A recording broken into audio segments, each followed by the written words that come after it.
So how long has witchcraft been around? Well, it dates back to roughly about 2,500 years ago, and it first appeared in the Bible, according to history.com. Early witches were thought to be pagans, and they were actually natural healers, and since nobody really understood what natural healing was or what medicine was, they just kind of assumed it was magic, and they were like, witch.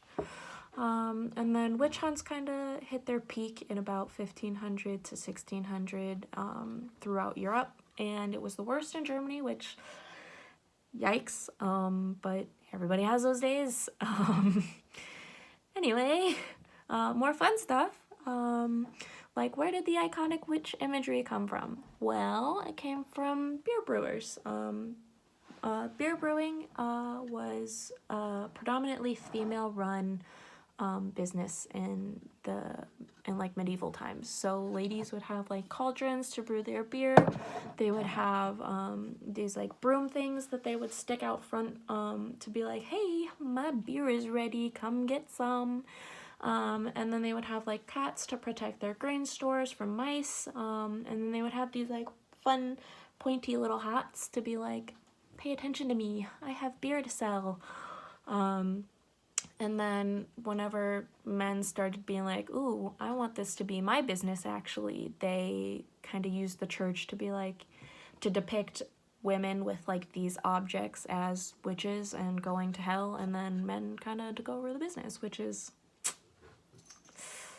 rough, but you know, it is what it is. But hold on to your brooms, everyone, and allow me to sweep you away with what witchcraft actually is. So, what is witchcraft?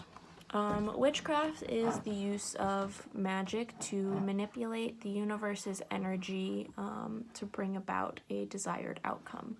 There are usually tools involved in doing this, so it could be like plants, it could be like crystals, it could be candles, it could honestly be anything. It's a very open field. But witchcraft is often misconstrued as being evil or dark, but it's not inherently so. It's a very like natural energy. It just depends on whoever's using it. But most times it is often like not bad at all. Some tools of the trade are like divination tools.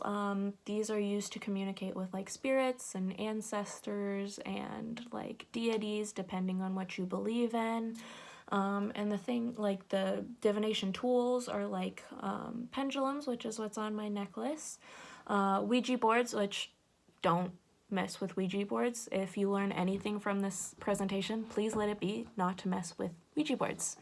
Or like tarot cards, which is a set of 74 cards that are used for divination. And a question that I got was if there was like a game involved with witchcraft, and I think that might be from tarot, because tarot originally started out as like a game, kind of like MASH in medieval times, and then it got adopted into divination.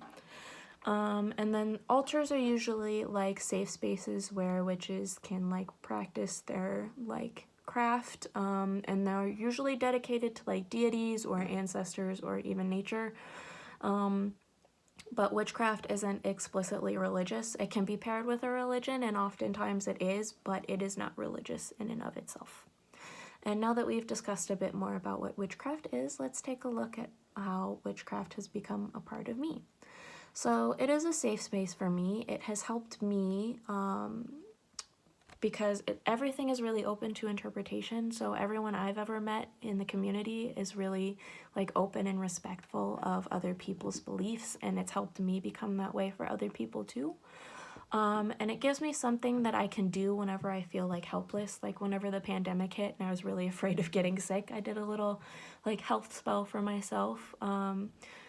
And I have still never gotten COVID, so take that how you will. Self-educating, it has kind of taught me to like teach myself a lot, because there are so many heavily like culturally influenced kinds of witchcraft like voodoo that it's really important to like learn about them to make sure that like you don't step on anyone's toes and like culturally appropriate something. And it's also kind of helped me connect with other people and like the world, because learning about all these different cultures is like a really good way to connect with other people.